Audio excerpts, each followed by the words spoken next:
Okay, so we are going to do chapter 5. This one is not finished. Okay, so this is the one from Ryder's perspective. There were supposed to be 3. This is now kind of mid-fall. There was supposed to be one at Christmas, and there was supposed to be one at the end of the year. I did not get to either of the other 2. So this starts with Ryder is having a family dinner with mom and dad. So they have a family dinner together, the 3 of them, once a month. They are always awkward and uncomfortable because parents are stubborn and they fight, and we knew that already. Everyone has memories from their childhood asking their mom for something, hearing the cliche "no because I said so." We got our fair share of that. Something else too, obvious in the way they spoke to each other, made it obvious they're both putting their pride above the greater good of the family. That was about 50% of what made our monthly dinners together so awkward. We do not elaborate on what the other 50% is, but let's just make an inference there. Mom is yelling at dad. Says, "How many times have I told you that you can't put the cookies into the oven before it's finished preheating?" Considering that it was dad's turn to cook, the prognosis wasn't good to begin with. "Now the bottoms are going to be burnt," says mom. Dad says they'll still taste fine as he's scraping burnt cookie shavings. Mom says the bottoms are going to be burnt, but it looks like they already are. Ryder just elaborates a little bit. Dinners started in the fall so dad moved to town permanently after Lexi died.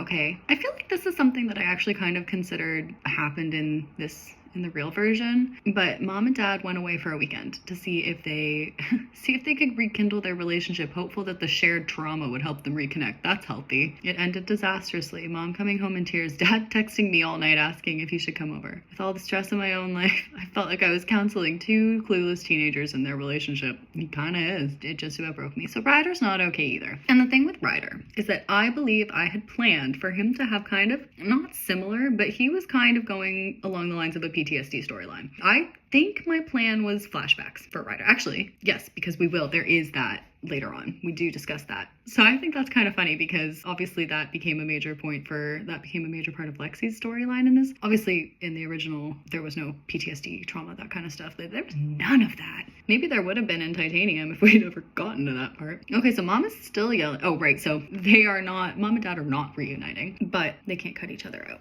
So dad gets an apartment and they have dinner together once a month. Okay, so mom is still yelling at dad when Ryder zones back in. "Always overcooked. Why can't you remember to turn down the heat?" Dad says, "Melissa, this isn't the first time I baked. I know how an oven works." And mom's still upset. And then dad looks at Ryder and goes, "Rye guy." That's a strange nickname. I'm assuming that's kind of a childhood nickname, and dad just hasn't quite realized that it's been 6 years. I think this exchange is actually kind of funny. So dad says, "Do you remember the muffins we used to make on Mother's Day?" Ryder says, "Sure, and then one year we switched out the chocolate chips for raisins." Dad says, "That's right, she was so angry. Do you remember that, Melissa? I think your exact wording was, 'Do you even love me?'" Ryder kind of watches and he's thinking like, "Please, mom, like just one night." Mom kind of finally says, "Jury's still out on that one, boys." And dad says, "Well, cookies or not, there's still plenty of food. It's getting cold." So they talk about, ouch. Mom asks dad how his new job is. So I guess dad worked in an auto shop. And dad says that his new job is all right. And he says, it's no Browns. So that was the place he worked at back in Michigan that he liked. And he gets this new job at a local car shop, being treated more as a lackey than a decent mechanic. Oh, so dad's a mechanic in this version. I don't know if it ever says what he actually is in this current one, but Ryder obviously goes into mechanics. So, okay. And then mom just says, "Browns will be there when you get back, I'm sure." So mom is now kind of implying that dad's not going back. Dad's got a new job in an apartment. Dad's sad. Mom does not have a glimmer of remorse. Okay. Mom would bring up the idea of dad moving back to Michigan and get upset because she wasn't taking him seriously. She'd get mad because does he really think he can fix everything by just hanging around and waiting for forgiveness? Dinner would end. We'd never even get to the stupid burnt cookies. So they start fighting. Oh, okay. So Ryder interrupts them. Okay, so he got another letter. So Ohio State University. He's not in school. He has not moved out. He's still living with his mom, and I think that is because he's feeling like he needs to be taken care of because mom is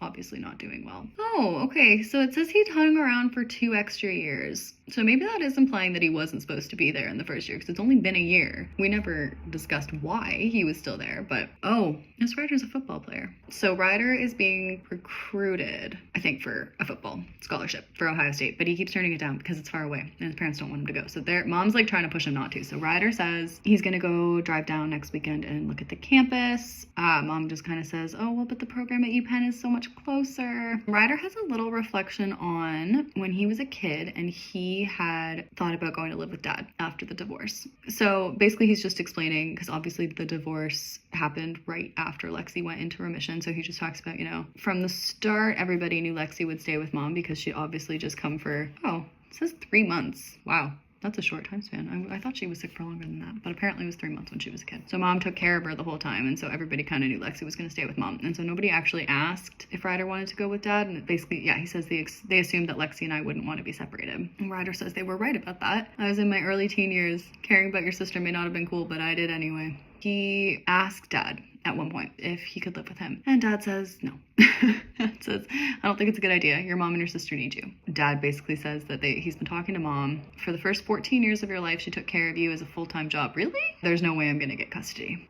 And Ryder says, why aren't you getting joint custody? I asked, exercising my new vocabulary from the Divorce for Children guide my mom had made us read. That is such a Melissa thing to do. Wow. Not what your mom wants, says dad. So dad says he is going to visit a friend in Ohio next weekend and asks if Ryder wants to join him and go to campus with him. And Ryder says yes. Mom's not happy about it. Oh, but they do try and eat the cookies. I guess that's a win. So the next day, Ryder wakes up. Dad calls him. They just plan the trip. Well, I don't know what Ryder's doing right now. He's not in school anymore. He's not going to be doing grade 14. If last year was the victory lap, he's got to be finished with high school now, but it doesn't say that he's got a job. Maybe it doesn't. I've just missed it. But I don't know what he's up to at the moment.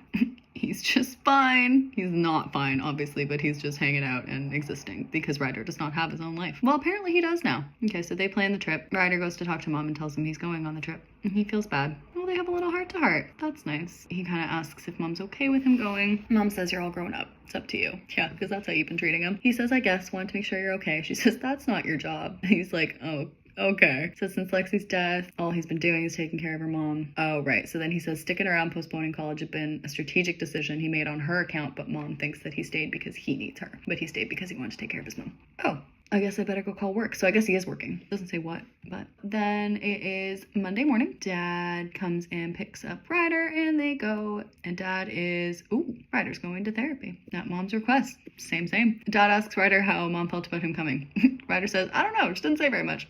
Dad says, I wish she'd talk to me. And Ryder goes, really? I mean, you're coming off 5 years of not talking to her. I think she needs a little more time. And dad just goes, I've missed so much, haven't I? Ryder's like, Dad, it's too early to get into this. It is like 8 a.m., you know.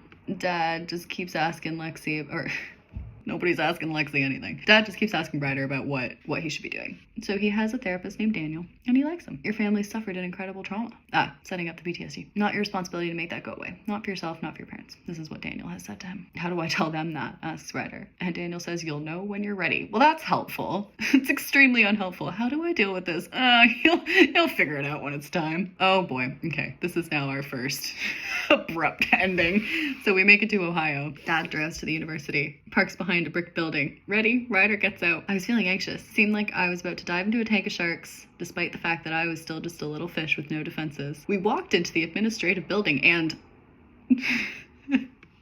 that's it. Scene ends there. So we pick up now. Right. Okay. This is the flashback. So this is me trying to introduce sorry, I'm not laughing at Ryder's flashbacks and trauma. I'm laughing at something else. Basically, this is supposed to be Ryder has been triggered by something and he is having a flashback to Lexi. What Ryder has been triggered by is he has walked by a residence and he smells some weed. Now, this is another scene that is not finished, but I'm thinking I will explain where I think my mind was at with this, is that he smells this weed, immediate flashback. And he does talk a little bit about he's been having flashbacks since Lexi died. Yeah, he kind of is implying that there's he's blanking out at some points. Scary nights in my car, lose a few minutes, wake up somehow safely on the side of the road. So we're implying that Ryder is as not fine as it gets, all right? But we're not going to explore that much further because we have about another page of him and then he will fall out of the book because I just never got around to it. So he smells weed and he has a flashback and it's really just a very little scene. And I think I honestly wrote it because I was at a phase where I wanted to write a cute Lexi Ryder just taking care of Lexi scene, but I never actually got far enough into the scene for it to make the point. What I'm pretty sure was supposed to happen was that he smells weed and he remembers a day that he's taking care of Lexi after chemo. She is sick and he gives her some weed to make her feel better. That is my assumption. We did not get to that part. I basically have just written the part where he took her to chemo, he takes her home, because again, at this point, he really is fine, and so he's just taking care of her. But again, I say that like that's not what he does in this version, right? So he's just talking about, yeah, he took her to chemo one day. He takes her home. She's sick. He's taking care of her. Makes her a smoothie. She won't drink it. Takes her to bed. Asks if she wants to watch a movie. She says yes. He opens her laptop. He scrolls through the options on Netflix, and that is where the chapter ends. Actually have just ended it. Cross the room, open her laptop, scroll through the options on Netflix. Full stop. That is the end of Ryder in this book. The plan with Ryder was that, yes, we were going to have flashbacks, we were going to have him struggling with the family, and we were eventually going to have him pulling through and going to Ohio, obviously. But that's it. We never quite got to that. So that is where my mind was at with that. We are now moving on to chapter 6. Okay, so we are back to Nate's perspective. This is... I think some of the things that I'm putting in here as well are not callbacks to my own university experience, but I have to say, like, I read this stuff and this one actually might be a callback. Right, so we're back with Nate and Ben, and the chapter opens with Ben asking Nate if they are getting breakfast. This definitely is another Easter egg, because one of my one roommate and I in first year, we had a class together. I think it was Friday morning. It was 8:30. It was world religion. And I'm pretty sure every week we would say, okay, are we getting breakfast before religion tomorrow? And we would always say we would, and we never did. We did not. I think we maybe made it once, and that was a big deal. So I'm pretty sure this is a callback to that. Okay, so Ben asks if we're getting breakfast before econ. I guess Nate's in econ as well. We've mentioned a few of his courses. So I think he's in 5 courses. And I think at this point, all of the mentions, we have got him in ancient Greek, civilization, not learning Greek, cinematography, art history, gender studies, and now apparently econ. That is quite an eclectic load. I say this as if I didn't. My first year of university, you want to know what I took in my first year? I took biology, I took psychology, I took drama, world religion, and I was in poli-sci for about 2 weeks and then realized that that was not for me, so I dropped it. Then I did take econ, actually. That was a regret. I did not enjoy that. I'm sorry. I am not an econ kind of gal. Okay, I'm still on the first sentence. Get it together. Right, so Ben asks if they're going for breakfast before econ. He's rubbing his eyes. He has just finished a whopping 10-page lab report for his biology class that had taken him just over, by my count, 67 hours. That's so much. Oh my god, 6 cases of Red Bull and a few cans of Four Loko and no less than 3 mental breakdowns. Yeah, for a 10-page, this was also based on a lab report that I had to do. It was not 10 pages, but I do have a vivid memory of a biology lab report I had to do in first year. So Nate responds to that by saying, you can't seriously be going to econ. Nate's doing a nightly review of his old Instagram page, looking at every picture she was in, and I can tell you every single one because I've written it down. We can count because I have detailed every photo on Nate's Instagram page, and there's only so many photos of her because remember, she was only around for 10 months and they were only dating for 4 of them. And Ben says, of course I'm going to, and then he stops and yawns hugely and then finishes econ and he's drooling. And Nate says, you're absolutely insane. And Ben says, no, I'm here on my dad's money. If I get any less than 3 days, I'll never be coming back. Oof. Nate says, damn bro, if this is the life you're living here, why would you even want to come back? He smiles though. A dropout joke had become all too relatable in our room. That is another very university thing. Oh, and Ben just responds very quietly, it's better than home. So we are setting up Ben's storyline here. Again, Ben gets better character development than the rest of them combined in the first edition. I really should have finished this. Okay, so they move on. Nate says, I still think you're insane. There's no way your alarm is gonna wake you up. Ben said, hey now, it might if it wasn't on setting 3. Nate says, we've been over this. You put it on setting 5, I kill you. This is very much roommate life. I respect that. I apologize for the nights that I snored. I apologize for the alarms. I apologize to everybody. I apologize to this roommate. He hasn't called me on it, which is good, but I really feel like a terrible person. But that's not enough to stop me, apparently. So Ben says, fine, no breakfast. You're gonna get hangry halfway through the lecture. Ooh. But Nate is not going to get hangry halfway through the lecture because Nate is actually going to get coffee with Katie before class. Ooh, Ben's voice jumped up a few octaves. Not just an octave, Ben has gone full falsetto. What's that make it the 5th time? Shut up, says Nate, we're just friends.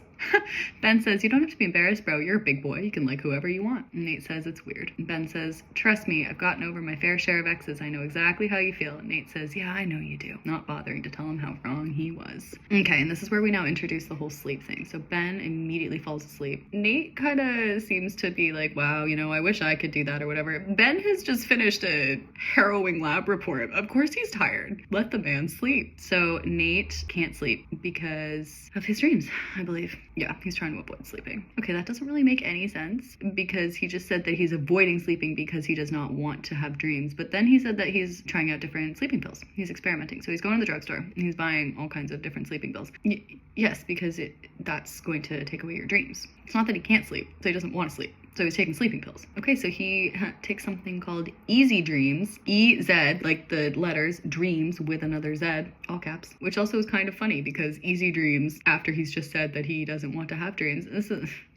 whatever. Tries to remember the tips from a sleep hygiene article Ben had recommended. No screens, nothing stimulating. So he says no more Instagram because you've already gone through all of the pictures. There's no more. You've looked at them all. You're going to sleep, Nate tells himself. And tomorrow you're going to get up and go for coffee with a cute girl. Then you're finally going to be back on track.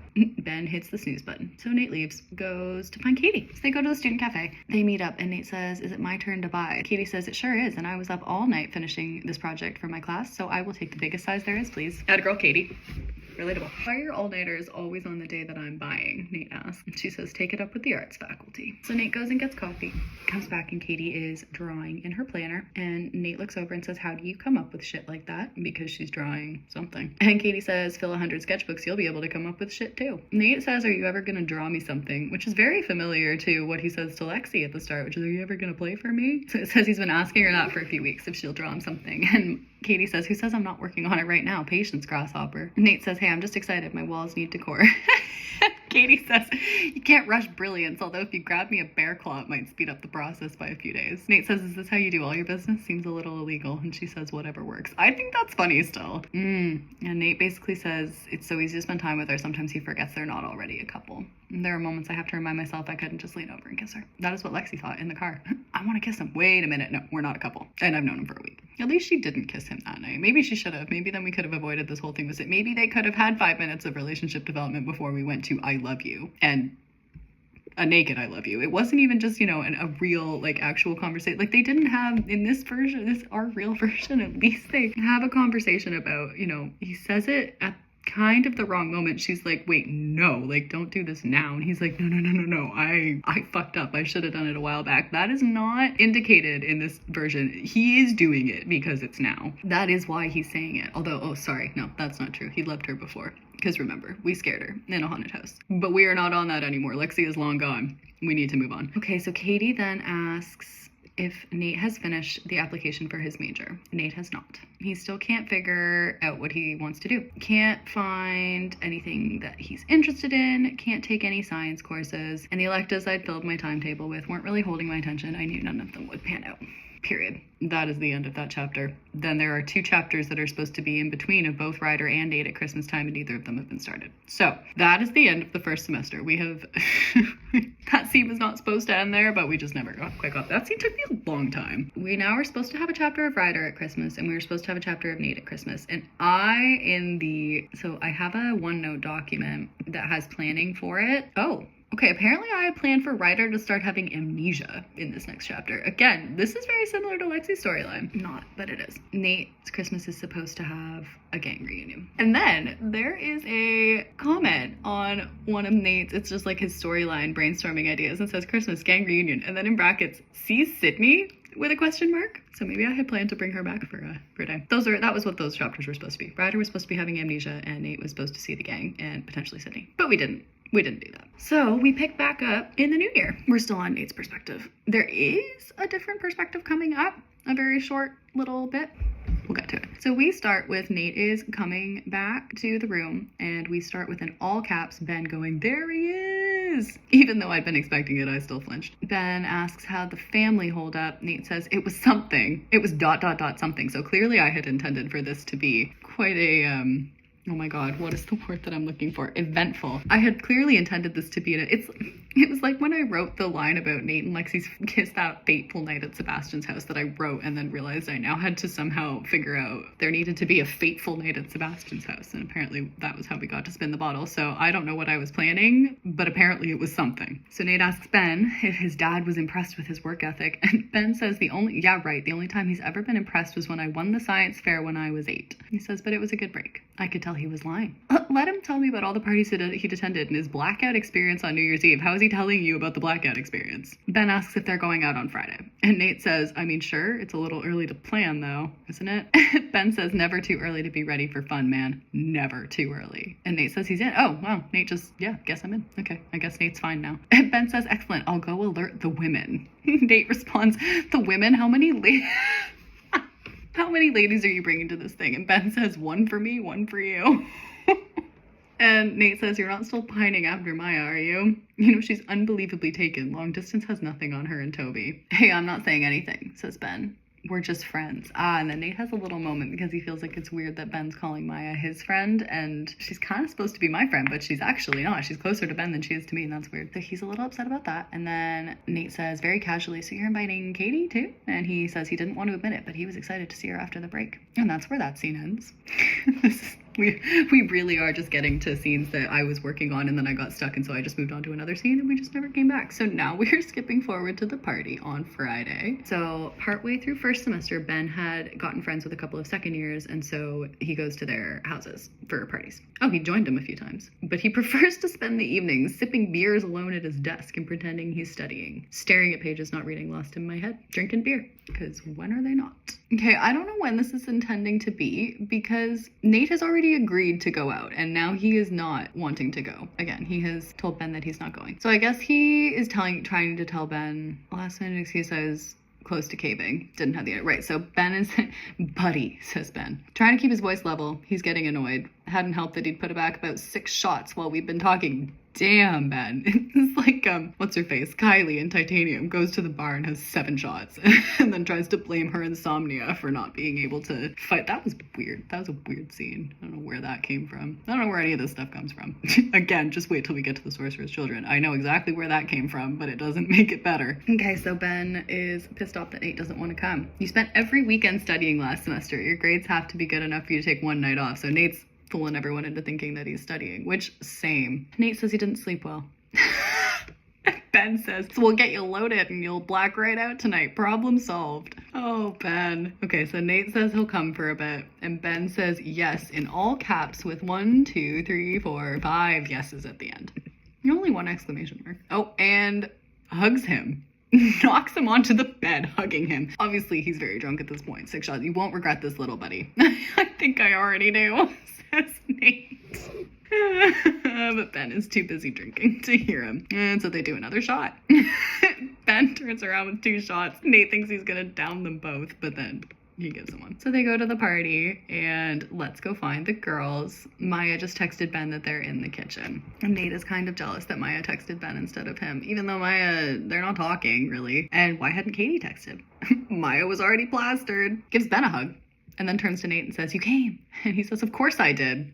Even though we both knew it was rare. And she said we're gonna have so much fun, and brings him to the kitchen and tries to make him a drink. I took a cautious sip, wary of Maya's mixology skills, but I was pleasantly surprised. She'd improved since high school, where I'd once seen her mix beer with vodka.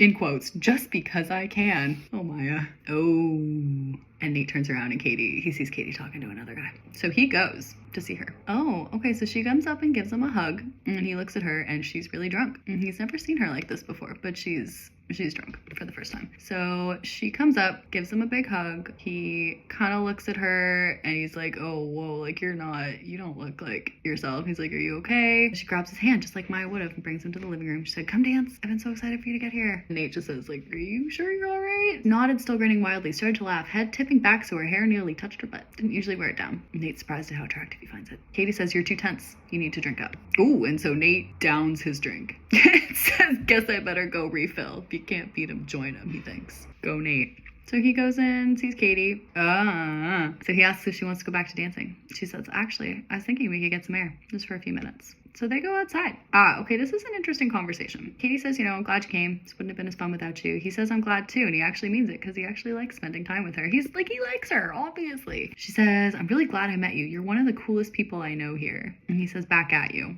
And once again reflects that was a terrible response. We've got a lot of that, and that probably is also because I didn't know what to write for dialogue, and so every time I wrote something, I was like, that's not really a good dialogue line. We'll just have Nate, admit that. Uh-oh. Shit.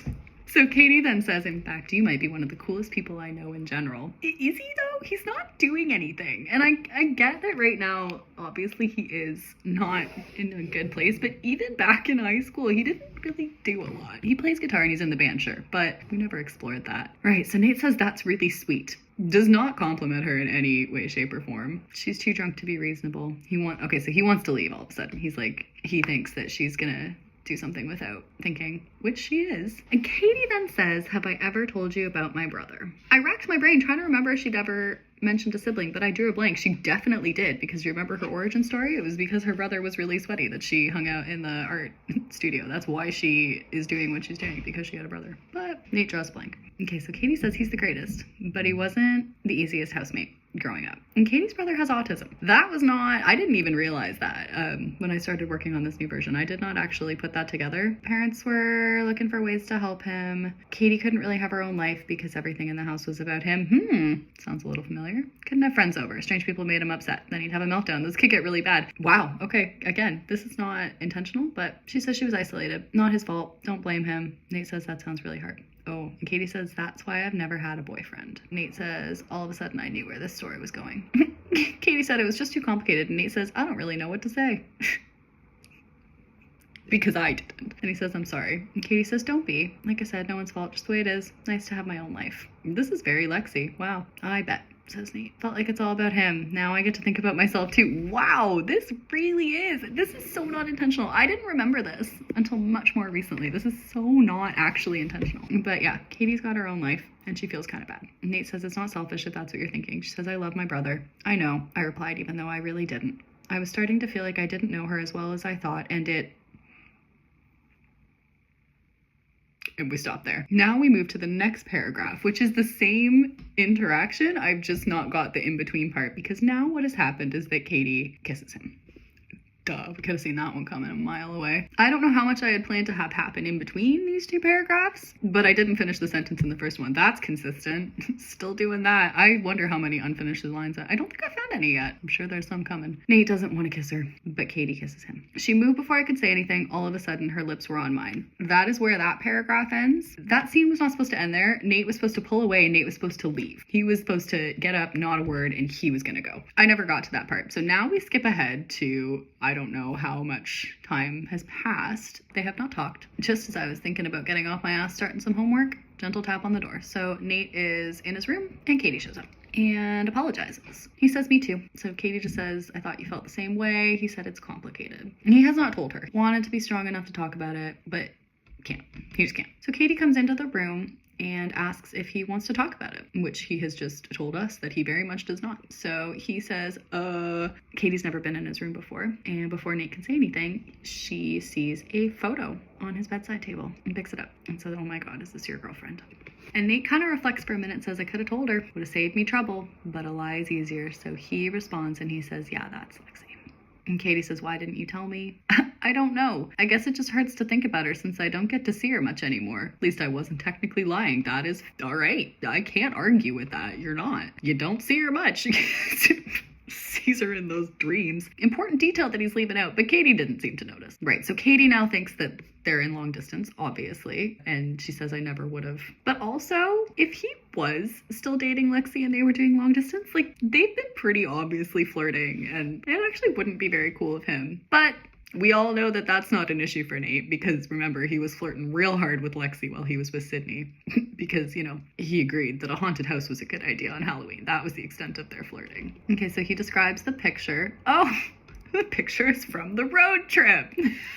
Rest stop just outside of Virginia, and he's giving her a piggyback, and they're laughing. And Sebastian took a picture. So Katie says she's really pretty. Where does she go to school? And Nate replies, San Diego, Scripps, which I 100% Googled. Katie says oceanography, which apparently is what Lexi was going to study in school. She was going to go and do oceanography. And then Katie says, I was thinking about applying there. You're an artist. But yeah, oceanography. Oceanography and art. You know what? There's weirder combos. And Nate says that she loves it. Talking about Lexi was making me feel like I was drowning. And she says, I'm happy for you. Sorry again. Never would have tried anything if I knew about her. Nate says it's okay. Katie says she should go and she leaves. And now Nate phones Sebastian. And Sebastian picks up the phone and says, hey. And Nate asks, how's it going? And Sebastian gets distracted and starts yelling and goes, no, that is not legal. So this was a line that I did purposely take because I did think that it was funny. So Sebastian yells, and then he says again, he goes, I'm sorry, who told you that? ...